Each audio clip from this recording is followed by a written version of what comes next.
السلام علیکم ورحمۃ اللہ وبرکاتہ۔ الحمد للہ رب العالمین والصلاة والسلام الأتمان الأكملان على محمد خاتم النبیین وعلى آلہ وصحبہ الغر الميامین ومن تبعهم وتابعیہم بإحسان إلى يوم الدین، اما بعد۔ رب اشرح لي صدری ويسر لي أمری واحلل عقدة من لسانی يفقه قولی، رب زدنی علما سبحانك لا علم لنا إلا ما علمتنا إنك أنت العليم الحكيم۔ مشاہدین کرام، آن لائن اور آف لائن ہم سے جڑے ہوئے احباب، السلام علیکم ورحمۃ اللہ وبرکاتہ۔ اصول الایمان کے اس نئے درس میں آپ کا خیر مقدم ہے۔ اصول ایمان کتاب اب اپنے آخری پڑاؤ پر ہے۔ ارکان ایمان سے فراغت کے بعد چند متفرق عقیدے کے مسائل پر گفتگو چل رہی ہے، اور آج تقریباً ہم ان مسائل سے بھی فارغ ہو چکے ہیں۔ ایک مسئلہ باقی رہ گیا ہے، اور اس کو آج ذکر کر کے انشاءاللہ العزیز ہم اس کتاب کے اختتام تک پہنچ جائیں گے، اور ہماری کوشش ہوگی کہ آج کے درس میں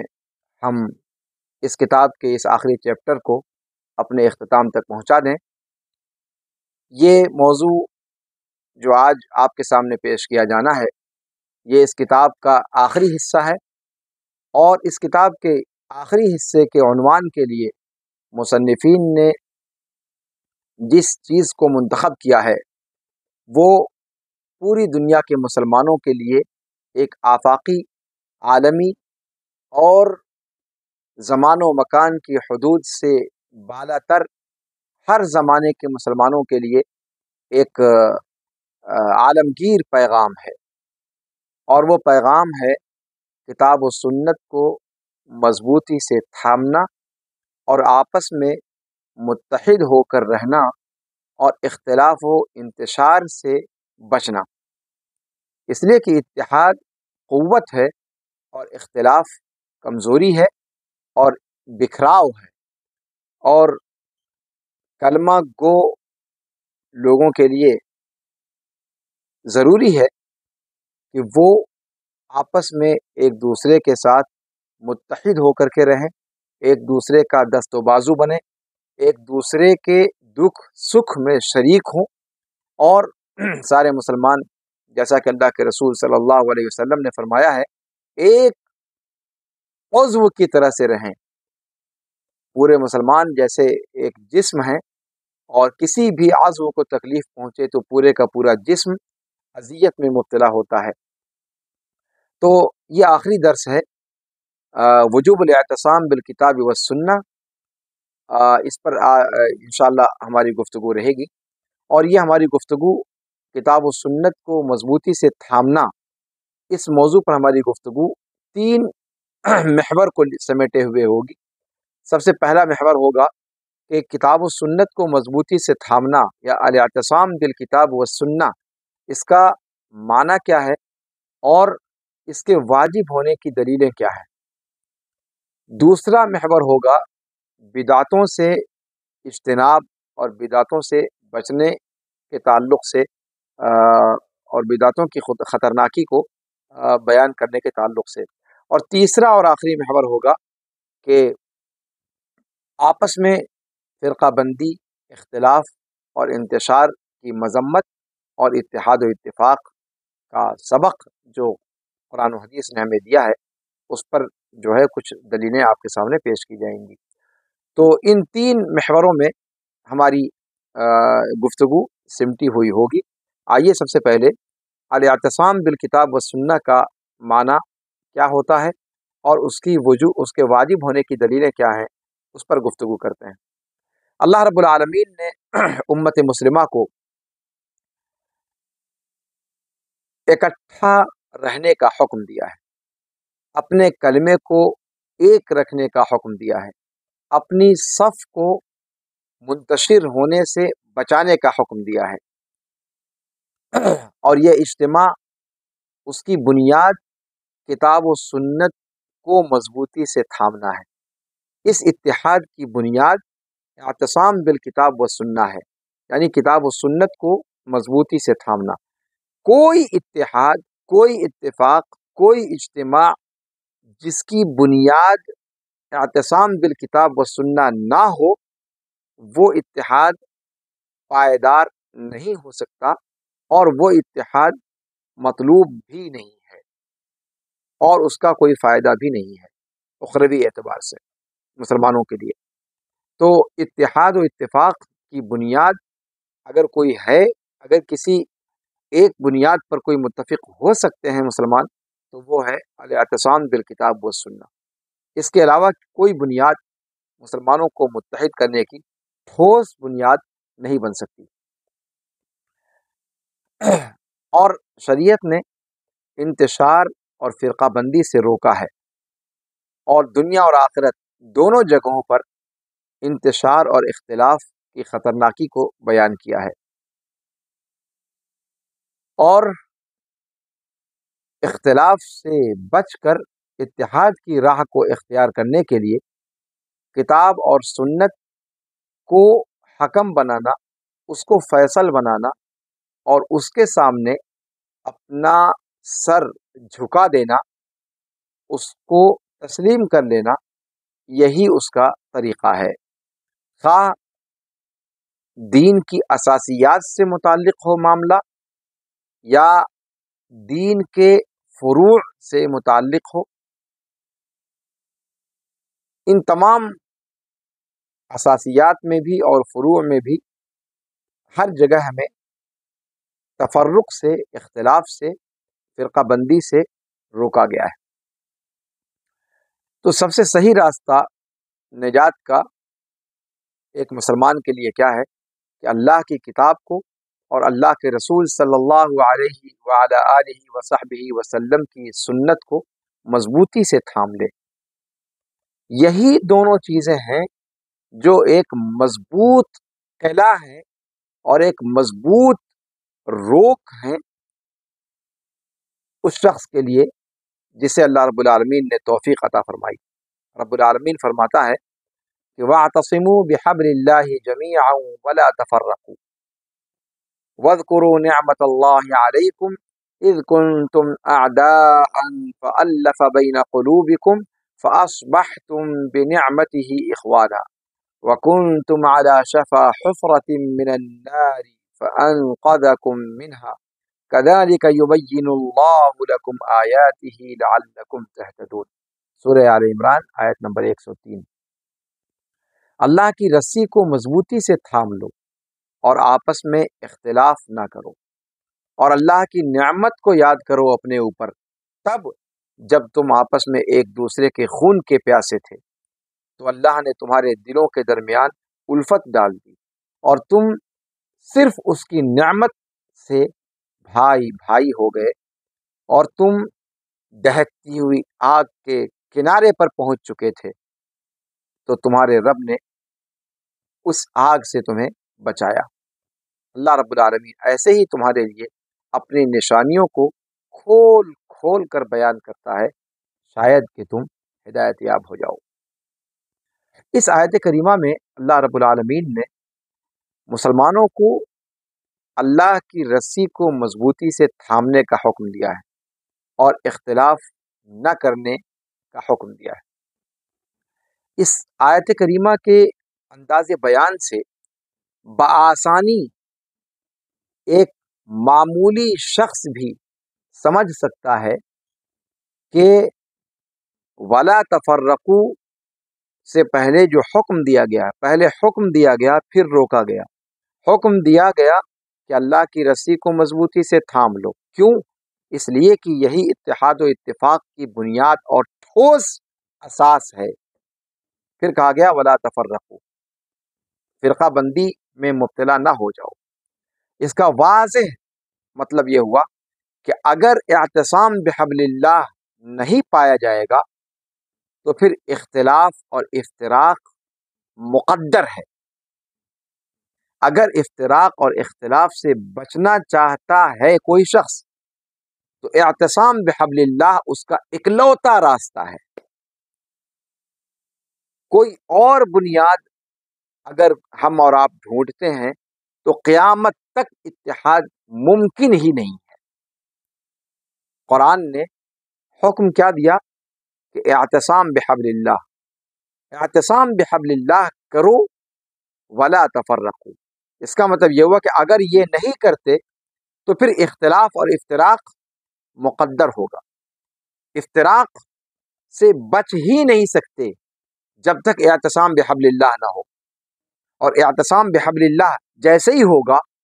ویسے ہی امت متحد ہو جائے گی۔ اس لیے اس میں کسی فلسفے کی ضرورت نہیں ہے، بہت زیادہ کسی منطق کی یا کسی لاجک کو استعمال کرنے کی یا مغزماری کرنے کی قطعاً حاجت نہیں ہے۔ بالکل دو ٹوک انداز میں قرآن کریم نے کہا وَلَقَدْ يَسَّرْنَا الْقُرْآنَ لِلذِّكْرِ فَهَلْ مِن مُدَّكِرٍ۔ قرآن کا اسلوب بہت سہل ہے، ایک عام انسان بھی اس کو آسانی کے ساتھ سمجھ سکتا ہے۔ دو اور دو چار کی طرح معاملے کو واضح کر دیا گیا کہ اگر انتشار اور افتراق سے بچنا ہے، اگر آپس کے سر پھٹول سے نجات پانی ہے، اگر آپس میں سربگریباں ہونے سے بچنا ہے، آپس میں ایک دوسرے کے ساتھ برسر پیکار ہونے سے اپنے آپ کو بچانا ہے، اکلوتا راستہ ہے اور وہ ہے اعتصام بحبل اللہ۔ اگر اعتصام بحبل اللہ میں خلل آیا تو پھر تفرق سے دنیا کی کوئی طاقت نہیں روک سکتی۔ تو اگر اتحاد کی کوئی بنیاد ہے تو یہ اکلوتی بنیاد ہے، کوئی دوسری بنیاد مستقل یا ٹھوس نہیں مانی جا سکتی اور ہو بھی نہیں سکتا۔ اللہ رب العالمین نے اعتصام بحبل اللہ کا حکم دیا ہے، اللہ کی رسی کو مضبوطی سے تھامنا۔ اللہ کی رسی کون سی رسی؟ کیا اللہ رب العالمین نے آسمان سے کوئی رسی لٹکا رکھی ہے اس کو پکڑ کے لٹک جائیں سب لوگ؟ ظاہر سی بات ہے کہ اس کا یہ مطلب نہیں ہے۔ حبل اللہ سے مراد اللہ رب العالمین کا عہد و پیمان یا پھر اللہ رب العالمین کی واضح تعلیمات جو قرآن کی شکل میں اللہ رب العالمین نے رہتی دنیا تک کے لیے فراہم کر دیا، یہی اللہ کی رسی ہے اور اسے ہی مضبوطی سے تھامنا ہے، جیسا کہ مفسرین نے واضح طور پر اس کو بتلایا ہے۔ اس لیے کہ اللہ رب العالمین نے جو عہد و پیمان لیا ہے مسلمانوں سے وہ ہے قرآن اور سنت کو مضبوطی سے تھامنا۔ اللہ رب العالمین نے اکٹھا رہنے کا حکم دیا ہے اور فرقہ بندی سے، اختلاف سے روکا ہے۔ فرمایا اللہ تعالیٰ نے کہ وَمَا آتَاكُمُ الرَّسُولُ فَخُذُوهُ وَمَا نَهَاكُمْ عَنْهُ فَانْتَهُوا۔ رسول تمہیں جو کچھ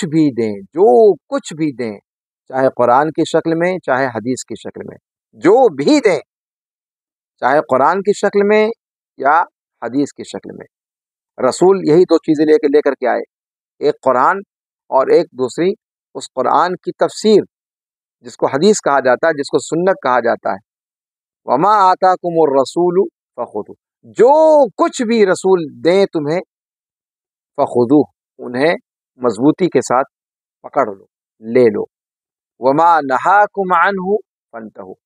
اور جس سے بھی تمہیں روکیں اس سے رک جاؤ۔ تو واضح طور پر یہاں پر پتہ چلا کہ اعتصام بحبل اللہ کا مطلب یہ ہے کہ قرآن اور سنت کی تعلیمات کو مضبوطی کے ساتھ تھام لیا جائے اور ان پر عمل پیرا ہونے کی کوشش کی جائے۔ یہ ہے اللہ کی رسی کو مضبوطی سے تھامنا۔ یہ سورہ حشر کی آیت نمبر 7 ہے جو آپ کے سامنے پڑھی گئی۔ اور رسول جو کچھ بھی تمہیں دیں، اس کے اندر جیسے کتاب و سنت دونوں داخل ہے، ویسے ہی اس کے اندر دین کی اساسیات بھی داخل ہیں اور دین کے ظاہری اور باطنی سارے کے سارے فروع بھی داخل ہیں، یعنی اساس بھی داخل ہے، سارے اصول دین کے وہ بھی داخل ہیں، اور دین کے جتنے فروع ہیں، چاہے وہ ظاہری فروع ہوں چاہے وہ باطنی فروع ہوں، یعنی پوری کی پوری شریعت، چاہے اساسیات ہوں چاہے فروعیات ہوں، ان تمام کے اندر جو کچھ بھی اللہ کے رسول صلی اللہ علیہ وسلم نے امت تک پہنچایا، ان تمام کو بلا کم و کاست، بلا چون و چرا، من وعن تسلیم کر لو۔ وما آتاکم الرسول فخذوہ وما نہاکم عنہ فانتہوا، اور جس سے روکا اس سے رک جاؤ۔ یہ ہے اساس، یہ ہے بنیاد اتحاد اور اتفاق کی مسلمانوں کے درمیان۔ رسول جو بھی لے کر کے آئے، بندوں کے اوپر متعین ہو جاتا ہے کہ وہ اس کو تھام لیں، اس کو مان لیں، اس کی پیروی کریں۔ آپ صلی اللہ علیہ وسلم کی لائی ہوئی چیز میں سے کسی بھی چیز کی مخالفت حلال نہیں ہے۔ رسول اگر کسی چیز پر کوئی حکم لگا دیں تو وہ اللہ کے حکم لگانے کی طرح سے ہے۔ کسی کے لیے کوئی رخصت، کوئی گنجائش نہیں، اور نہ کسی کے پاس اس حکم کو چھوڑنے میں کوئی عذر ہے۔ اس حکم کو چھوڑنا کسی بھی طور پر درست اور جائز نہیں ہے۔ اور نبی کریم صلی اللہ علیہ وسلم کے قول کے سامنے کسی کے بھی قول کو مقدم کرنا جائز نہیں ہے۔ اللہ رب العالمین نے فرمایا سورہ انفال آیت نمبر 20 میں کہ یا ایھا الذین آمنوا اطیعوا اللہ ورسولہ ولا تولوا عنہ وانتم تسمعون، کہ اے وہ لوگوں جو ایمان لائے، اللہ کی اطاعت کرو، اللہ کے رسول کی اطاعت کرو، اور ان سے روگردانی نہ کرو، ان سے پیٹھ نہ پھیرو، درا حالے کہ تم سن رہے ہو۔ اللہ رب العالمین نے اپنے بندوں کو حکم دیا اس آیت کریمہ کے اندر اپنی اطاعت کرنے کا اور اپنے رسول کی اطاعت کا، اور انہیں سختی کے ساتھ آپ صلی اللہ علیہ وسلم سے کی مخالفت سے روکا، اور کافروں اور دین کے معاندین کی مشابہت اختیار کرنے سے منع فرمایا۔ اسی لیے فرمایا وَلَا تَوَلَّوْا عَنْهُ، ان سے پیٹھ نہ پھیرو، روگردانی نہ کرو۔ پیٹھ نہ پھیرو یعنی آپ صلی اللہ علیہ وسلم کی اطاعت کو چھوڑ کر، آپ صلی اللہ علیہ وسلم کے احکام کو بجا لانے سے کنارہ کشی اختیار کر کے، آپ کی منع کردہ چیزوں کو چھوڑنے سے منع کر کے، یعنی آپ صلی اللہ علیہ وسلم کے منع کردہ چیزوں کو اگر کوئی بندہ نہیں چھوڑتا ہے تو یہی پیٹھ پھیرنا ہے آپ صلی اللہ علیہ وسلم سے۔ آپ صلی اللہ علیہ وسلم کے دیے ہوئے احکام کو اگر بجا نہیں لاتا، یہی آپ صلی اللہ علیہ وسلم سے پیٹھ پھیرنا اور آپ صلی اللہ علیہ وسلم سے روگردانی کرنا ہے۔ کوئی بندہ آپ صلی اللہ علیہ وسلم کی اطاعت و فرما برداری کو چھوڑتا ہے، یہی آپ صلی اللہ علیہ وسلم سے روگردانی کرنا ہے۔ سورہ نساء آیت نمبر 59 میں رب العالمین فرماتا ہے یا ایھا الذین آمنوا اطیعوا اللہ واطیعوا الرسول واولی الامر منکم فإن تنازعتم في شيء فردوه إلى الله والرسول إن كنتم تؤمنون بالله واليوم الآخر ذلك خير وأحسن تأويلا۔ فرمایا کہ اے وہ لوگوں جو ایمان لائے، اللہ کی اطاعت کرو اور رسول کی اطاعت کرو، اور تم میں سے جو حکام ہیں ان کی اطاعت کرو۔ تم میں سے جو حکام ہیں یا پھر دینی پیشوا ہیں ان کی باتوں کو مانو، پر کب تک؟ جب تک آپس میں اختلاف نہ ہو جائے۔ اگر اختلاف ہوتا ہے فَإِن تَنَازَعْتُمْ فِي شَيْءٍ، اگر کسی بھی معاملے میں تم آپس میں اختلاف کرتے ہو تو پھر معاملہ اللہ اور رسول کی طرف لوٹ آئے گا، پھر اولی الامر کا معاملہ یہاں سے بیچ سے نکل جائے گا۔ اختلاف کی صورت میں معاملے کا فیصلہ صرف قرآن اور سنت کی کورٹ سے ہوگا۔ اختلاف کی صورت میں